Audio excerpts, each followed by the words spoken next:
যারা খুনিদের পুনর্বাসন করতে চায় তাদের বিরুদ্ধে দ্বিতীয়বার রাজপথে নামতে প্রস্তুত। সকালে চট্টগ্রাম নগরীর সদরঘাটে এসব কথা বলেন জুলাই শহীদ স্মৃতি ফাউন্ডেশনের সাধারণ সম্পাদক সার্জিস আলম।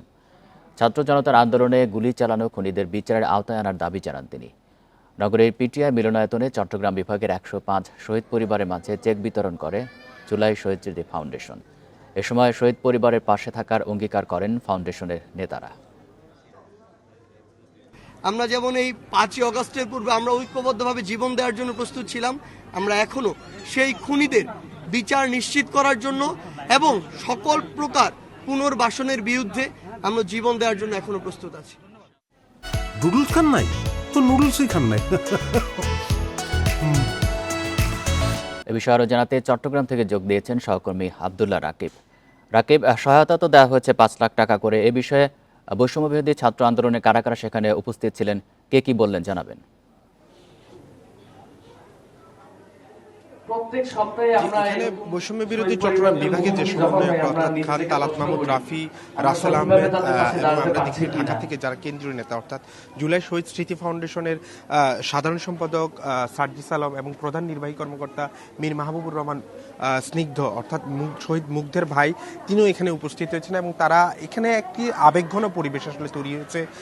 শহীদ পরিবারের প্রত্যেকের চোখে আসলে কান্না, যারা এখানে উপস্থিত আছেন তাকে চোখে জল। এবং আমরা দেখছি এখানে আসলে কিছুক্ষণ আগে একটি ডকুমেন্টারি দেখানো হয়েছিল, একজন মা আসলে হাউমাউ করে তার সন্তানের জন্য কান্না করছেন এবং আমরা শুরু থেকেই দেখছি এখানে প্রত্যেক শহীদ পরিবারের তাদের মনের ভিতরে যে দুঃখ এবং তারা যে হারানোর বেদনা, তারা কোনোভাবেই সেটি ভুলতে পারছেন না এবং তারা ৪ মাস পেরিয়ে গেল এখনো যে ট্রমা, তাদের সেই ট্রমা থেকে তারা উঠতে পারছেন না।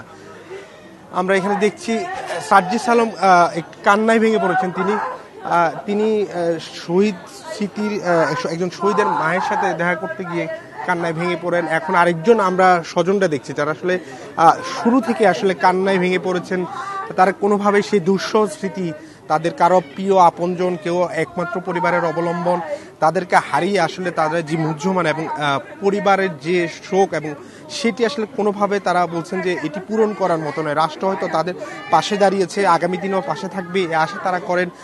তবে তাদের প্রত্যাশা একটাই যে শহীদ স্বজনদের যাতে এই রাষ্ট্র কখনো আসলে ভুলে না যায় এবং তাদের যে আত্মত্যাগ, তাদের সেদিনের যে আবেগ, সেই ঘটনাস্থলে তাদের যে জীবন দেওয়া, সেটি আসলে কোনোভাবে ভুলতে পারছে না। এখানে আসলে প্রশাসনের কর্তা ব্যক্তিরাও এসেছেন, তারা আসলে আবেগতাড়িত। এখানকার যে পরিবেশ আসলে কোনো স্বাভাবিক মানুষের পক্ষে এখানে আসলে চোখ আটকিয়ে রাখা, জল আটকিয়ে রাখা আসলে কঠিন। এবং একজন মা শুরু থেকে এখন পর্যন্ত তিনি আহাজারি করছেন, তার সে আহাজারি আমরা কিছুটা দেখাতে পারছি দর্শকদের।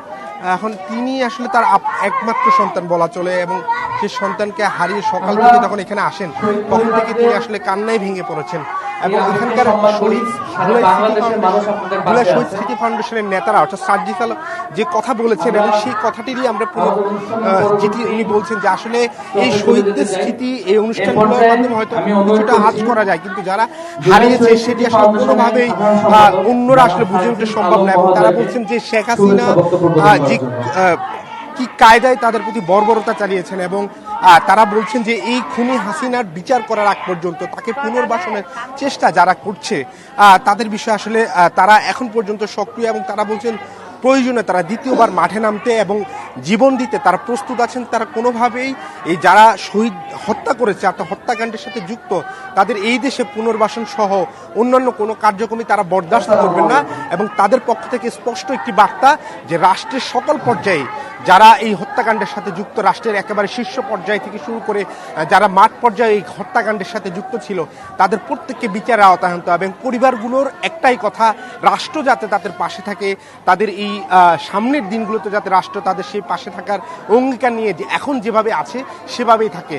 এবং তারা বলছেন যে পুরো দেশ বা জাতির কাছে একটাই প্রত্যাশা, বাংলাদেশ যতদিন থাকবে পৃথিবীর মানচিত্রে ততদিন যাতে এই শহীদরা কোনোভাবেই রাষ্ট্রের নীতি নির্ধারণী থেকে বা রাষ্ট্রীয় পর্যায় থেকে তাদেরকে যাতে তাদের স্মৃতি যাতে কখনো মুছে ফেলা না হয়।